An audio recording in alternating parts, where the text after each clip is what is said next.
Support comes from Big Y World Class Market, committed to the community with 80 years of service to New England families. Big Y's commitment includes support of WNPR and the Faith Middleton Food Schmooze. If you like to eat, drink, and be merry, you're in the right place. Faith here with a welcome toast. It was my favorite scientist who said, when it comes to coughs, chocolate is more effective than codeine. Please feel free to consume this show podcast in 1 bite, 2 bites, or oops, I ate the whole thing.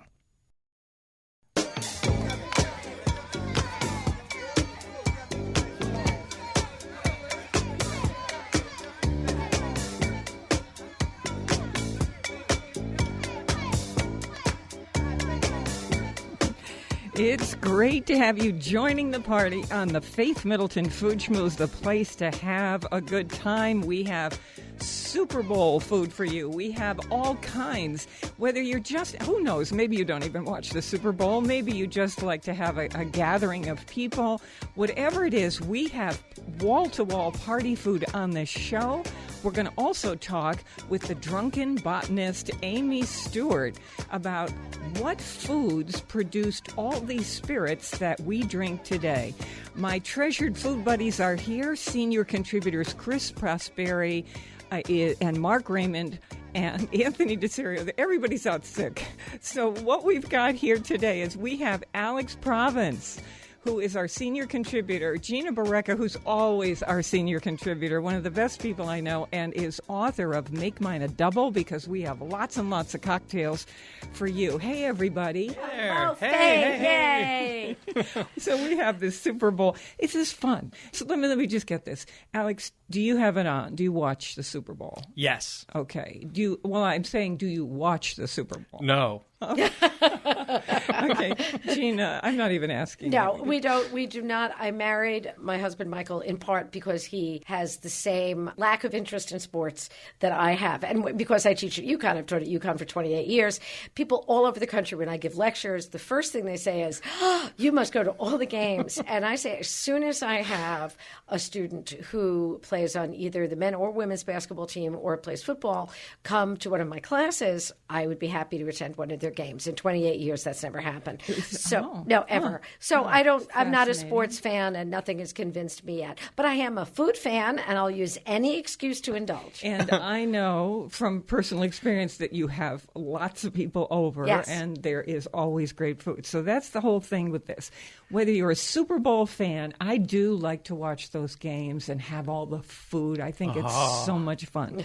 So we're going to get into this. We have a kit online for you that features all of our best dips. We have chilies. We're going to go through some of these finger foods. We have snacks. I'm talking about things like chocolate-covered potato chip popcorn. You might remember that. We have crazy cocktails, including one of my favorites that I feel didn't get enough attention when Anthony DeSerio did this. Cinnamon Toast is the name that we put on this cocktail. It is so delicious. You can't believe it. So I want to call your attention to that. Can we start with this particular one? It's a favorite of mine for party food, spicy garlicky chicken. Now, this is one that I adapted from Melissa Clark, one of my favorite people in the New York Times. If she says something is good and does a recipe, I am making it. She is so terrific. I'm such a fan. This must be from, 8-10 years ago that I started doing this. It's so great. This is the Asian spices. Salted roasted cashews, which is really the best part, and chopped cilantro, if you like cilantro, a little bit of oil, garlic cloves, soy sauce, brown sugar, a couple of jalapeno peppers, and the juice of lime, and a little bit of water. Of course, chicken thighs. I like the thighs because it's a darker meat, juicier. They have a little more fat in them, and some lime wedges for decorating at the end. This couldn't be easier. Out comes a food processor. You throw in the cashews, the chopped cilantro, the oil, garlic, soy sauce, brown sugar, jalapeno, a little bit of water, buzz that up, and you get this smooth paste. And you season the chicken all over with that cashew mixture and a little salt and pepper. You could stick it in the refrigerator for hours and hours if you want, but a couple hours would be good. kind of soaks in. And then if you're a person who's got your grill out, then you would put this on the grill and you're good to go. You reserved a little bit of that cashew paste at the end for a kind of dipping sauce. But if not, and you've got the broiler going, that's how I do it. Under the broiler in a big tray, you can double or triple this recipe, and out it comes. It gets kind of crunchy, caramelized on the outside with those beautiful flavors. It's so good. It's perfect party food. That's wonderful. I want to ask, what is it with this thing with cilantro? This is only something I've discovered recently, that there are people who have a loathing for cilantro. They really can't. They can't eat it. They don't have an allergy, but it tastes like soap to them. Exactly. I think. That it must be some kind of genetic response or something. I mean, I think it's sort of inbred that they have. So I've learned to ask people now. I mean, we have to go through all those routines where we say, "Do you have any special needs? Do you have?" But now I ask because I use a lot of cilantro, but I have to ask them, do you have an aversion to cilantro? And I'm shocked by the number of people who do. Yeah. So if somebody, let's say I'm cooking this sounds good, I'm cooking this for my friends, what can you substitute for the cilantro? Soap. Yeah. So Palm olive. you could do parsley. Or skip it altogether. Yeah. But parsley will work. Usually, the poor cilantro people are probably so sick of parsley. Right. Here on the show, we've learned. That's why. I assumed because I'm mad for it. Yeah, I will me too. sometimes have a whole salad of just cilantro. I love it. With I've never done scallions. that. Oh, it's so good. It's good to me. Yeah. And healthy. So we've got cocktails. I want to say that this thing I'm about to talk with you about is terrific, this cocktail. It's a beer cocktail. And Gina, this really ties into your book, Make Mine a Double, Women and Drinking, the kind of history of women and drinking. This is a shandy gaff beer cocktail. I wish we could have Anthony here because he's the one who taught me about the history of this. A shandy gaff is great with Asian food and so many party foods because it kind of skips across everything. It's 1/2 Pilsner ale and 1/2 ginger beer. That's ginger it. beer. So, Alex, there's a tradition in Europe, you're half Spanish, of soda cocktails. Yeah. Right. And it's catching on more and more here, beyond rum and ginger beer. That we are starting to do this more. And the ginger beer, I bet, is refreshing, too. Has that bite to it. Against the lime and the garlic in that chicken dish, it's really good. But it goes with all kinds of party foods. And that sounds to me like what I used to drink because I'm not a beer fan. I mean, I sound incredibly un-American now. I mean, I don't watch football, Super Bowl. beer. I don't watch sports. Cilantro. I don't watch no. I do cilantro, which I think actually does make me un-American because I really like cilantro. I also don't drink beer, but when I lived in England for 5 years, I used to drink shandies, and shandies are beer and lemonade. So I was thinking that that's the direction you were going in, and those were something that I still drink. I look forward to having them when I'm back in a London pub. I would never have it here. You can have twice as many. So that is the shandy, and there are a variety of shandies. This is the shandy gaff.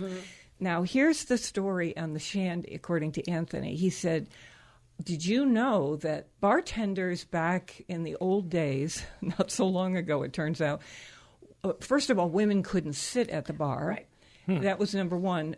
Or number two. Number one, bartenders refused to give women the same drinks that they, as you know, Gina, that they gave to men. What they would allow women to have was a shandy. Right. And it was either lemonade, half beer, half lemonade, or ginger beer. But that's how it came to be. So if you were pitching the shandy cocktail in a movie, you'd say discrimination to delicious because it's really good. Right, and that's what it was so interesting when we put together the essays for Make Mine a Double, with their subtitle is Why Women Like Us Like to Drink or Not. And we went back and looked at the history of women and drinking, and actually during Prohibition, when nobody was allowed to drink, was the time that women were allowed to sit with men at bars. That was when that discrimination went away, because in, let's say, pubs in England, there was the lounge area that women would be allowed to go in, but not the bar area. Women were actually prohibited from going into the bar area. And in a lot of New York bars, McSorley was the classic example, women were not permitted at the bar at all. There had to be legal action taken for women to be admitted into McSorley's, for them to put in a ladies' toilet area.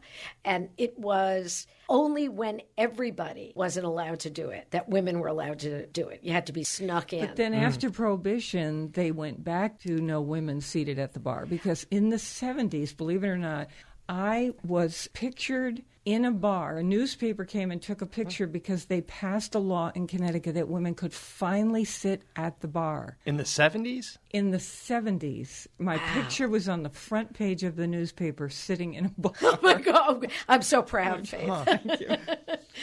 Oh, wow. Can you believe it? So here we go. Let's dive into some of this Super Bowl food. And, Gina, I know you're a party food animal, so we'll see. Alex, start us off. I've got El Real's chili con carne. And basically, what makes this interesting is he toasts cumin seeds in a large skillet beforehand and then mixes it into everything else. Then he's taking bacon and sauteing it and then rendering out some of the fat, adding onions and in the drippings and then adding his spices, chili powder, paprika, oregano, black pepper, thyme, salt, garlic into the cooked onions, and then he crumbles in the bacon, adds beef broth, some water, and tomatoes, ancho chilies, beef, brings it to a boil, reduces it, and then, lets it simmer for a couple of hours. Yum. We recently had him on the show, Gina, and he is just terrific. He's one of these guys, head of slow food in Texas, understands that if you take a little time making a dish like this, chili is such a big deal, chili and barbecue in Texas, that people will wait in line for hours and hours and hours to get into these joints. And the fresh spices that he uses, he's like, that's the heart of this chili. But there's no beans in this one, remember? Yeah, that's Texas chili style. Fewer beans, if any, in most of their chilies. So all of these party foods that we're talking about on the show are online at foodschmooze.org. So if you're getting ready, thinking about what you're going to make, just go online and you'll see everything right there. Okay, so we also have a very, very popular when we put this online before, and I put this on Facebook, Faith Middleton Food Schmooze, and we had quite an exchange going about this. Thousands of you getting this chili recipe, and that's Chris Prosperi's vegetarian chili. So good. I call it Fool'em chili. It is so good. It was so good. You cannot, we made it here in the studio, you just don't know the meat isn't in there. He uses butternut squash, and it has this kind of stringy, chewy quality. And you swear you're eating meat. It was so good. It's a fascinating thing that no vegetarian meal it's always still comparing itself to meat products, where there's no meat that says this porterhouse steak tastes like a delicious squash and legume dish. There's no equivalent. Getting chickpeas. Right. You're not sitting there with bacon going, this tastes just like turkey bacon. It's so delicious. I want to get to the point where the vegetarian dishes are not comparing themselves to meat dishes anymore, because we are still using that as a way to say they're absolutely delicious. You're so smart to call that up, because we had somebody on the show talking about the idea that there are things in meat that make us do that. Yeah. There are chemicals in meat and the minerals. Hemoglobin, remember? Yes, there's stuff in meat that makes it unlike anything else. And what they're starting to figure out is if you put yeast into dishes that aren't meat, the brain reads it as meat, and you think you're having meat. And so one of the products that does that is Marmite, that English salty. Of course. That you can get. I'd have that with a shandy. in the British section in the supermarket. If you put a little bit of that into your meat-like thing or your bean burger or whatever it is that's vegetarian, it will fool you like you wouldn't believe. That's what they're telling us. We haven't tried this yet. Marmite is scary. I could come for the Marmite tasting. Have you ever had Marmite? Oh, yeah. So concentrated. On toast. Exactly. On toast. It's a little scary because it's as if it's from one vast vat of Marmite that they have in Shropshire somewhere that they, that they mine. And it really comes out of like the great tar pits. It's like the great Marmite pit that somebody has in their yard. Well, it probably is. There's dinosaurs stuck inside. Yeah, absolutely. It's pure salt, so I don't know why they would make it fresh. Right. You know, I mean, but it's just it like remakes sourdough itself. starter Exactly. from it the just because it's 1700s. yeast. Right. It's just been there forever. It's just a form The of tigers nature. with the long teeth. The saber-tooth tigers have been so. Yeah, it's a little preserved bit in it. It's also the plot of trying to get the hemoglobin or some sort of replica of that. Was that the plot to True Blood? You know, the HBO thing about the vampires, where they could make them stop drinking actual blood because they're mimicking it in some sort of false product. It's like what we're going to end up doing. It's like, no, dear, have some Marmite. You know? It's very sad. Yeah. One of the sadder things we've had here on the show. Now, as we go on with our party food, our celebration of getting ready for the Super Bowl, I wanted to issue what probably will be the last chance that I get to do this as an invitation to the Food Schmooze signature event, and it is the first time. We've certainly had the champagne, heart-to-heart champagne dinner dance before. We have never done this, and I am over the moon excited about this. A chocolate-inspired champagne dinner dance, February 11th, and we've asked all of the top chefs around the region to use chocolate, I mean cocoa powder, dark chocolate, milk chocolate, cocoa nibs that are a part of the inside of the nut itself from the chocolate bean, in innovative ways to make both savory and sweet dishes. So Anthony DeSerio has created the most amazing welcome cocktail for this event. He'll be behind the bar doing it for you with sparkling wine. It tastes... It's just astonishing. We had it here on the show.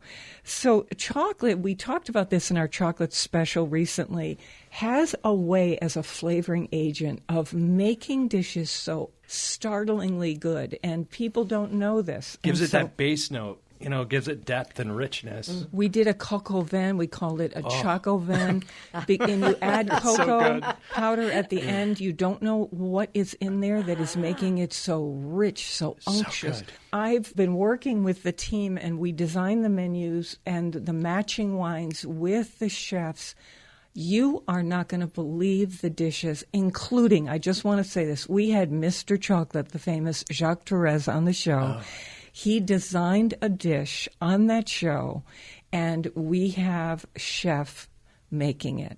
It's really quite something. So here is the address if you would like to come. Wines from Frederick Wildman and Sons. The Heart to Heart dinner dance is February 11th at River House at Goodspeed Station in Haddam, Connecticut. Contributing chefs and restaurants include Manuel Romero of Olea, Plan B Restaurant Group, Jason Sobosinski of Casius, Matthew Buffard of Chamard Winery and Bistro, David Caudill of Salute, Prasad Chernumala of Oaxaca and Tali. On and on the lists go. Thank you to our sponsors, Yukon Health's Pat and Jim Calhoun Cardiology Center, because we all know chocolate is healthy, and support, of course, from River House at Goodspeed, Power Station Events, and Frederick Wildman and Sons Wine Portfolio. I hope you will join us. We will be there to meet you. Music from Alex Nakamovsky and his singers. We're all excited. To reserve tickets, you can go online to WNPR hearttoheart.org, WNPR hearttoheart.org. Always a sellout. I think we have a few tickets left, but I would jump in there if I were you. We are going to take a short break here on the show. Then we have all kinds of party food, including the best buffalo chicken dip I have ever had. And don't forget the Drunken Botanist, Amy Stewart, and so much more. More mouthwatering conversation and fun ahead on the Faith Middleton Food Schmooze. I hope you will make a charitable contribution to feed the hungry. We're online now at foodschmooze.org. We'll be right back.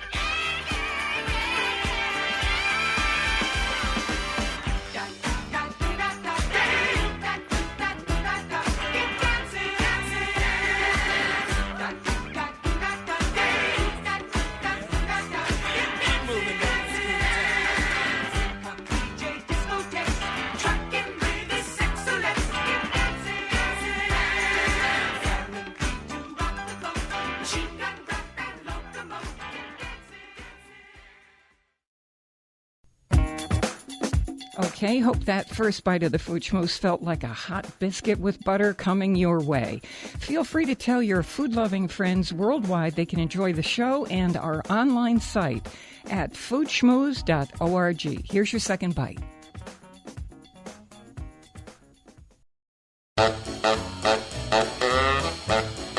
Beans and cornbread. Beans and cornbread. Beans and cornbread. Beans and cornbread had a fight. Beans knocked cornbread out of sight. Cornbread said, now that's all right. Meet me on the corner tomorrow night. I'll be ready. I'll be ready tomorrow night.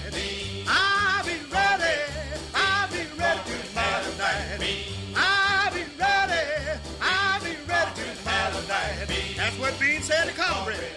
I'll be ready. We have a free podcast for you, meaning you'll never miss a drop of pleasure. Just sign up for it once at our site, and we'll automatically send you our show every week so you can listen on your schedule. Also, discover our delicious, curated food, wine, events, cocktail recommendations. We love talking with you, so we hope you'll stop by the site often and say hi to us. We're always online at foodschmooze.org.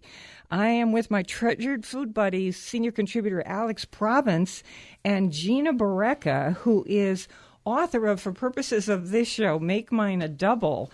Though in about, I would say a month and a half, we are looking forward to the publication of her new book, If You Lean In, Will Men Just Look Down Your Blouse?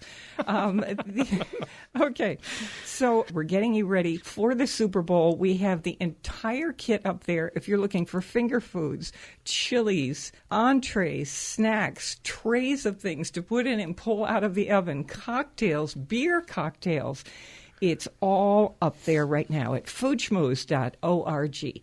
Alex, go for it. Oh, I've got a good one. So this is finger food, buffalo chicken meatballs. So basically you're just going to take in a bowl ground chicken, some eggs, some breadcrumbs, and he adds blue cheese to this, and he mixes it all together, and then and he also adds a little of buffalo wing sauce that's prepared. And then you're now going to take some tomato sauce, and he adds the buffalo wing sauce mixture into that and heats this up in a stock pot and then forms the meatballs in the ping pong size, drops them in till they're cooked 15-20 minutes. Yum.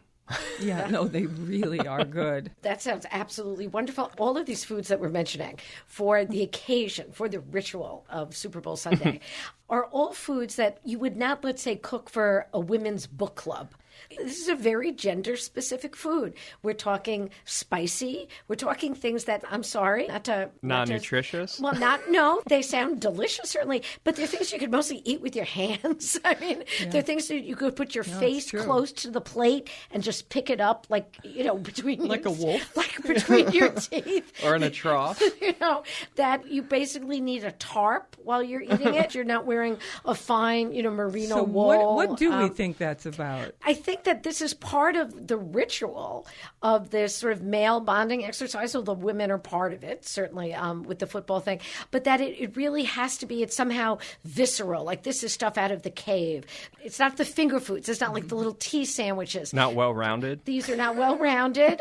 The fact that we're always emphasizing what kind of liquor it goes with. So what fascinates me about this is when Emerald came along, Emerald did this in a really big way in my lifetime, where he kind of invited guys to be part of the cooking experience beyond grills. Yeah. Certainly guys were able to say, I am the master of the grill in this house, and feel... Made him feel okay to cook. Bam, when he was talking about heat. And many men have sort of, not weaker taste buds, but they're not as strong as the taste buds of women classically. There are tests to prove this.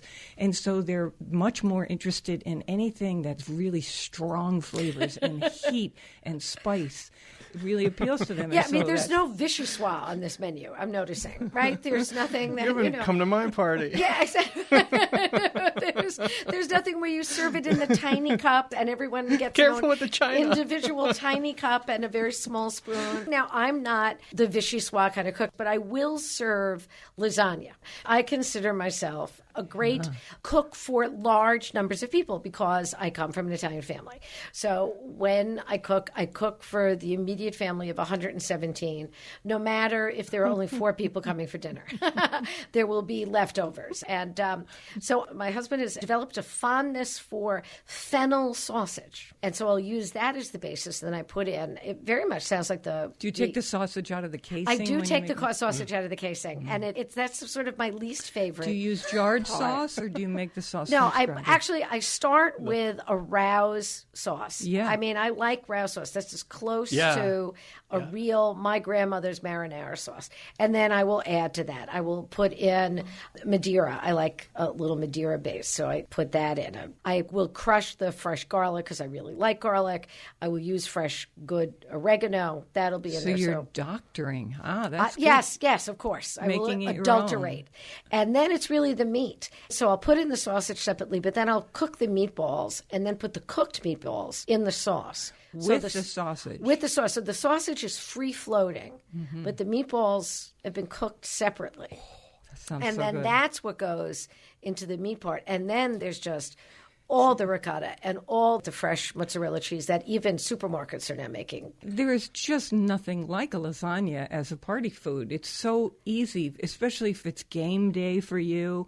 It's just so easy. And you make it in advance. You make it the night before. It probably gets better. All right, so wanted to tell you that we have, as part of our Super Bowl or any weekend party kit that's up right now, Carol's Easy Tacos, and you can use steak, chicken, or shrimp, and she goes right ahead and puts garlic powder in those tacos with a little white vinegar, and it gives them snap.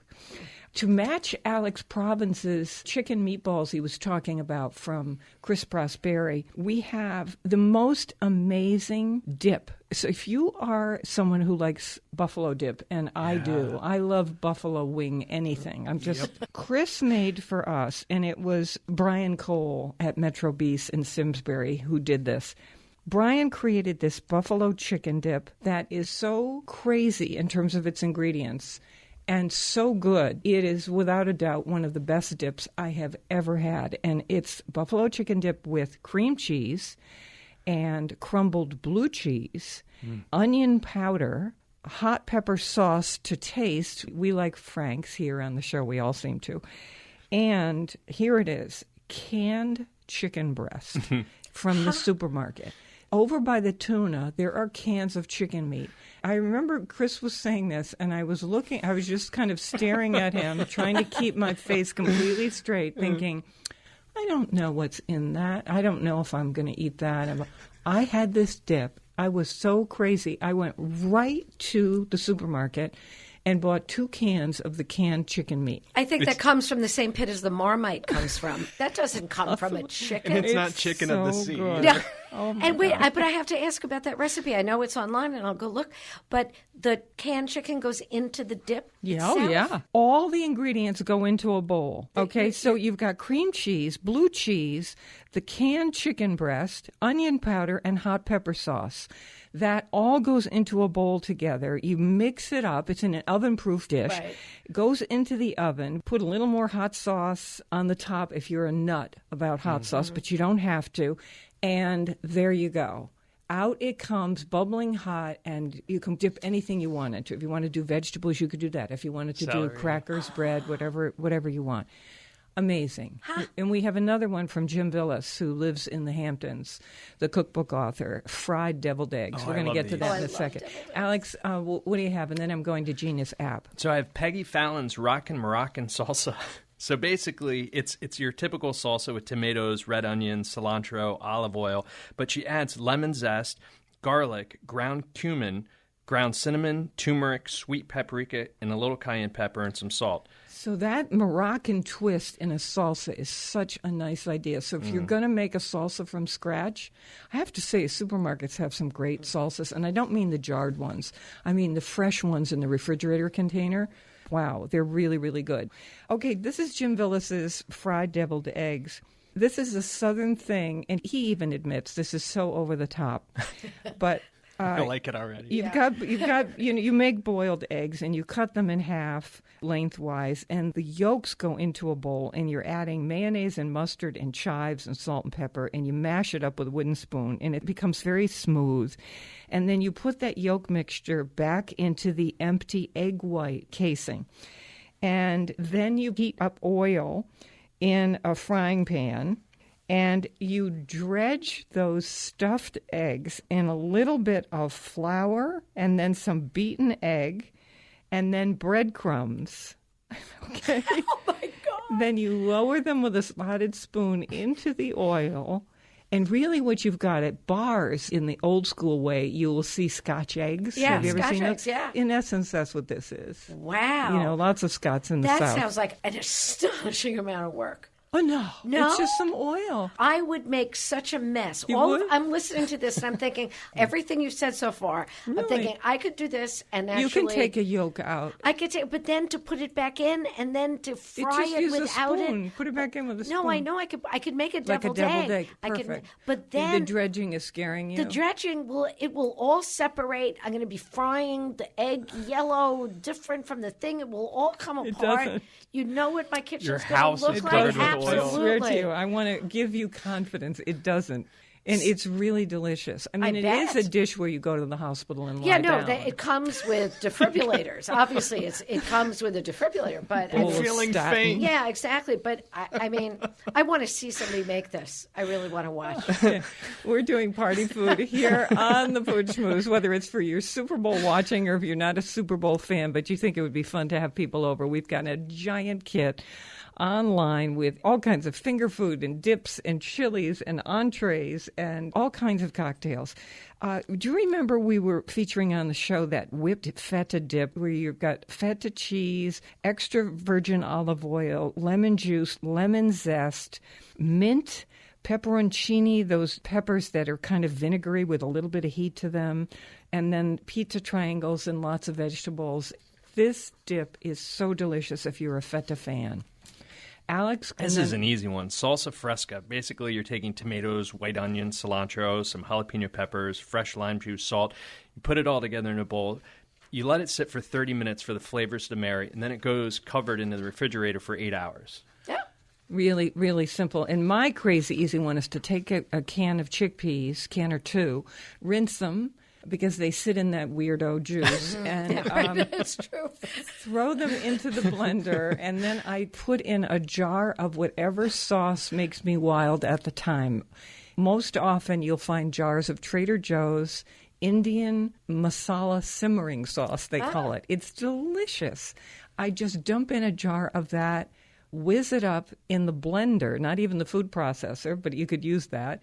And there I've got the most delicious hummus in 2 seconds, and costs almost nothing. So, Gina, what's your really super fast This appetizer? is the easiest thing in the world, and everybody feels fancy. You can get fairly inexpensive jars of caviar. It's not real caviar. It's whatever fish roe that the Marmite has laid. It's in your... But, for $9, you can get a little jar of caviar. It looks like caviar. And I will chop up a nice pita bread and make it into High the little quality. triangle. Like High well-behaved. quality. Exactly. A very kind pita bread. Nothing wild. Nothing feral. And then I get lox. I cut up the lox. I put the lox out on the pita bread. If you fancy, get some mascarpone cheese. Otherwise, you get creme fraiche or cream cheese. Fresh dill. You put the caviar on top of the salmon, on top of the pita bread. You put a little dill on top. People feel like, oh, my God, I'm getting salmon and caviar and fresh dill. I have low-rent friends, but they are thrilled by this. That It's is really wonderful, and it's fun. really easy. Do you toast the pita, or you just Yes, leave it? no, I do toast the pita. Thank you. Okay. I do toast the pita. Maybe you wouldn't. I don't even No, know. just so that there's a little crispness. Crust. You don't want it so that your Crunch. mouth bleeds. Sometimes they get a little too toasty. I don't like that kind of toast. And because Although you it would fit in. it would fit right feral with atmosphere. the whole thing. If we were living back in a place where you could get I live in the woods. I live in Storrs, Connecticut, but so that's why it's all feral. If you could get those little blinis, the little blinis are really what you want to put them on. All right, very quickly, I want to tell you also online we have olive oil and Parmesan popcorn, how to make that. That's a nice thing to put out. We have 2 cocktails in our next segment. When Amy Stewart, the Drunken Botanist, as we refer to her, it's the name of her book, joins us here on the Food Schmooze. All right, we love the local. Please support your local food growers and food makers for on-demand podcast delivery of the Food Schmooze Party every week. And to find all of our recommendations, streaming videos, everything we've got, go to foodschmooze.org, and we'll be right back. We're drinking town with a football problem. The 2 main things.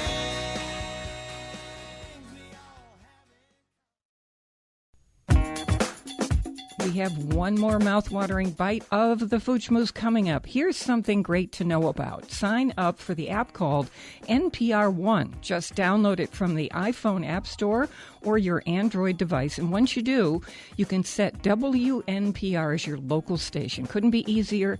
Download the free app NPR One and start listening. Let's party on. More Food Schmooze.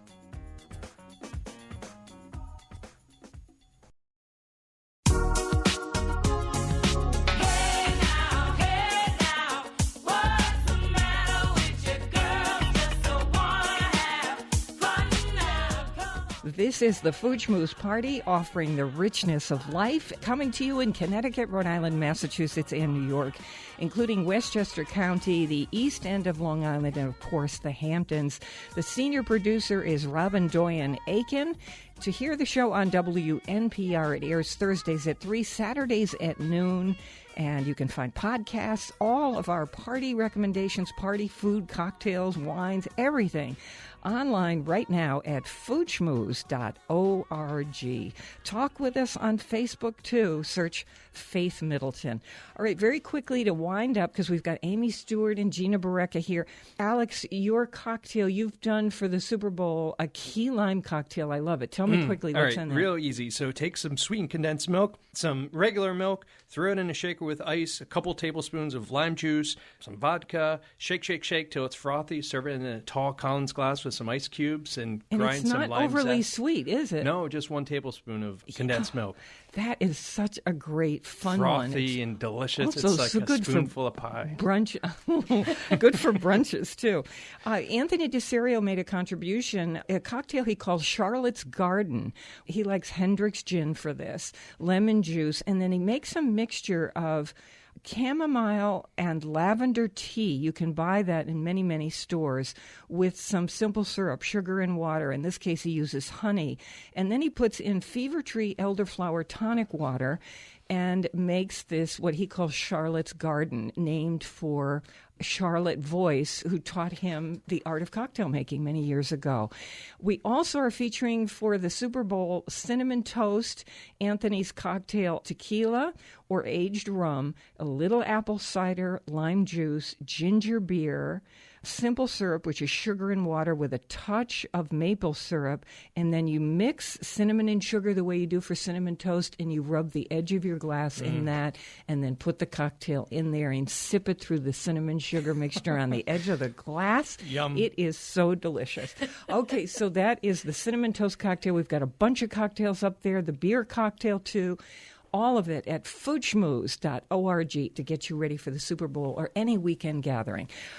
Amy Stewart is author, or is also known as the Drunken Botanist, and that is because she has done something so fascinating I don't think that anybody had thought to do. And this book really took off, telling us about all the drinks, the history of them, that are made from herbs and vegetables and spices. So we have sake made of rice. We have beer with wheat. On and on it goes. Potatoes, vodka. Amy, welcome to the show. Hi, thanks for having me. It's so great to have you here. What made you do this? Well, you know, I've been writing about plants in the natural world for a long time. Yeah. And one day I was sitting in a bar with a friend, and we started looking at all the bottles behind the bar and naming all the plants in those bottles. And, of course, all alcohol is made from plants with incredibly few exceptions. So it's pretty easy to do if you know your plants. And I thought it would just be interesting to go plant by plant instead of spirit by spirit and really trace the history of, well, how did rice end up getting made into alcohol? How did the agave plant end up getting made into alcohol? Who did that? Who looked at that agave plant and said, I can make something with it? How did that happen? Like, who was the first person to eat an artichoke heart? You sort of wonder. I think what happened with the agave in particular, now this is a plant that some people know as the century plant, so this very spiky plant that grows in the desert. It's actually related to asparagus and related to a few other very unlikely plants like lilies that you wouldn't really imagine. But, you have to imagine people living in this environment where they don't have really abundant sources of fruit or sugar. The desert, it can be pretty meager sometimes. And so they figure out that these century plants are actually hoarding tremendous amounts of water and even sugars in some kind of weird forms. So I imagine that it was desperation more than anything else. But they figured out they could hollow out this plant and find something inside there that they could ferment. And then it becomes an art. One person does it a little bit better or a little differently from someone else, and they say, even probably during cave times, you should try Goron's tequila over there. Well, yeah, and in the case of agave, the first drink they made was something called pulque. If you've ever been to Mexico, you may have had pulque. You can only drink it fresh. It's not something that can really be put in a can and sold. And then, of course, eventually they made tequila, which is what the plant's known for today. Yeah, so then all the machinery comes in, and so things start being distilled. And I wonder if that distillation process, does it in any way ruin the wonder of the plant mixtures, the polyphenols, the antioxidant qualities of these plants? Do you know if it does? Well, what distillation does, let's take an example like brandy, because everyone's more or less familiar with how wine is made. So if you imagine wine and then you distill it, which basically means that you boil it, every molecule has its own boiling point, right? So the ethyl alcohol boils and lifts up in the form of steam when it hits its boiling point. And other things lift up in the steam when they hit their boiling point.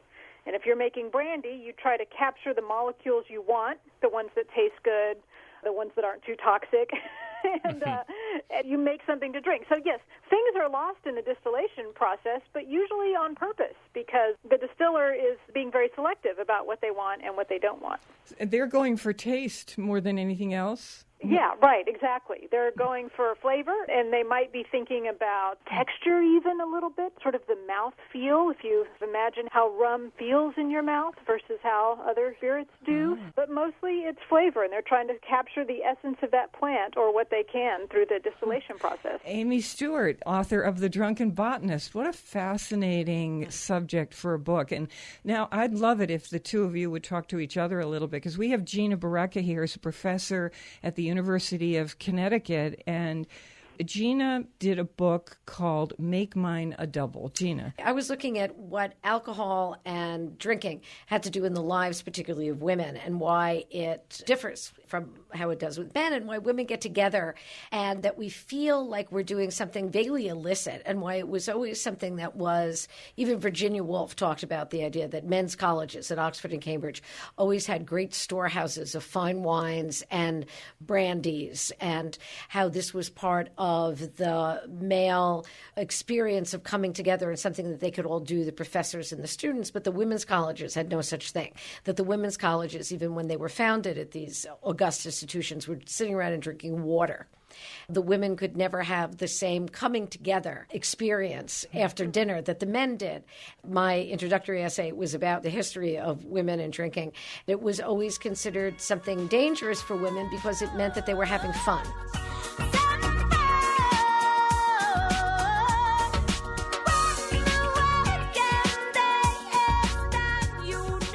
And any time that women were having fun has always been dangerous to the culture.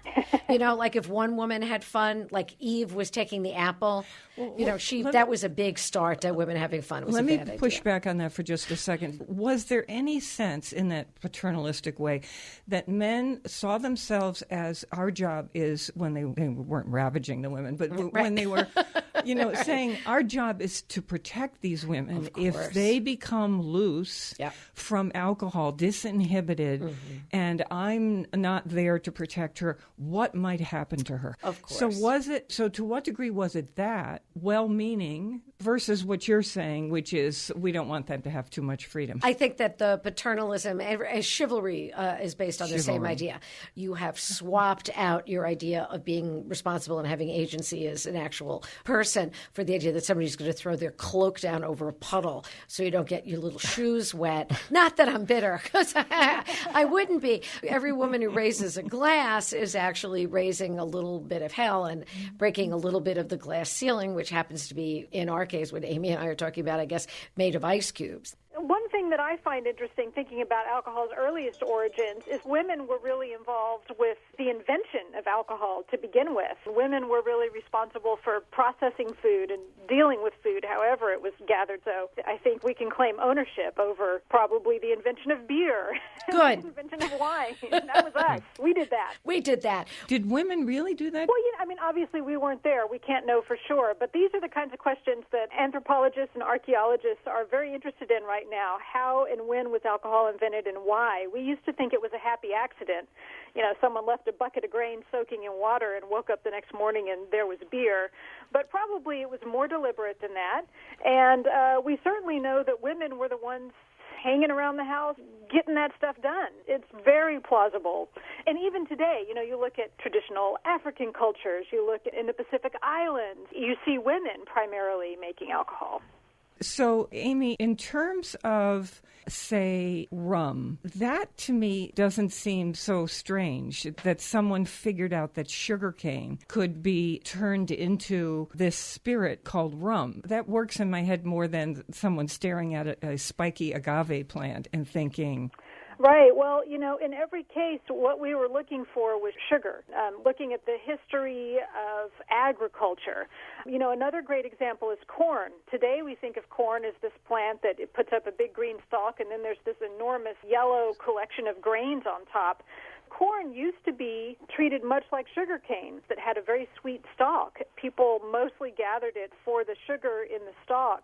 And even the earliest uses of corn in alcohol were corn stalk wine. You would crush the corn stalk and get a sugary juice out of the stalk and ferment that to have some kind of alcohol. I'd try it. Well, that's fascinating. I had no idea. When Europeans first came to what we call the New World, they'd never seen corn before. And the corn that they saw doesn't look like the corn we eat today. And we were just kind of figuring out what to do with corn at that time. But native people knew that they could crush the stalk and get a liquid out of it, or that they could even chew the fibers in the stalk to get some sweetness, and that definitely turns up in archaeological excavations. So the cacao bean, of course, gives us chocolate, and we hear these stories that chocolate was so beloved that it was even served, I think it might have been in Spain, at Mass. I don't know if that is true, but that is the story that goes around. What interests me is whether somebody figured out that chocolate could somehow be involved with alcohol. Well,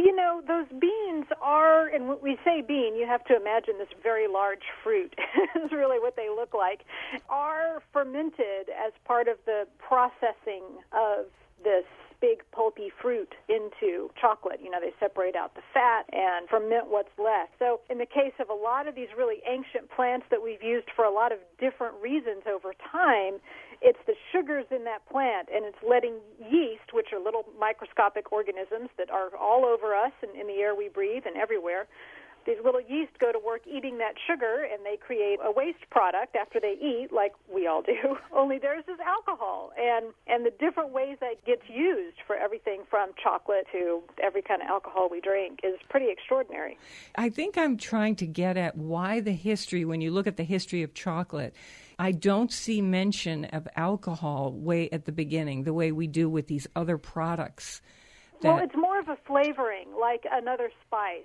You can't get enough fermentable sugar out of chocolate to make it worthwhile to actually ferment it and get alcohol from it. But were they mixing chocolate, for instance, when they were starting to make ale, and then they figured out how to make chocolate and that it melted? Was somebody doing a chocolate beer long ago? I wonder why there's no reference to something like that, or maybe there is. Not that I know of, but chocolate obviously came over to Europe in the 1500s when all the other great botanical exploration was happening. The reason I seem to be stuck on this is that I was talking on our Facebook page about this creme de cacao made by this exquisite maker. They do these very small artisanal things. You can get it in any liquor store now. It's called Tempus Fugit. Yes. It is the most, you know it, Amy, it's the most incredible creme de cacao you've ever had in your life. Worth the little bit of extra money and very real, gorgeous. Put that in the bottom of a glass with dark beer, and it was such an incredible marriage of those two things. And so it naturally goes together. Sure. There's a Super Bowl thing, by the way. That There you go. Hey, Amy Stewart, what do you like to drink? Do you drink alcohol? Sure. I confess that I'm a boring drinker at home. I've been on a real rosé kick, as a lot of people have in the last few years. I love vermouth, so I drink a lot of vermouth. People don't realize that a good vermouth is wonderful on its own. It's nothing but wine with herbs and spices that have been added to it to change the flavor. And I think equal parts sweet and dry vermouth is about the most wonderful drink there is. So I usually have a little bit of that going. Oh, I wish we had more time. I hope you come back. Absolutely. Okay. Amy Stewart, who is author of The Drunken Botanist, and Gina Barreca, who is author of Make Mine a Double. Thank you, Alex Province. We're on WNPR Thursdays at 3, Saturdays at noon. Weekdays, tune in for my 60-second food schmoozes and join the conversation with us. We're always up for a good time online at foodschmooze.org. In New Haven, I'm Faith Middleton.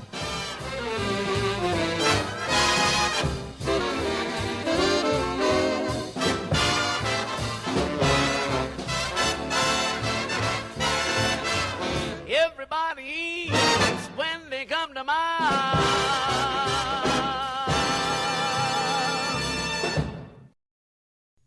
This is the place to enjoy the richness of life. Sharing our local and national discoveries with you makes me want to get up in the morning.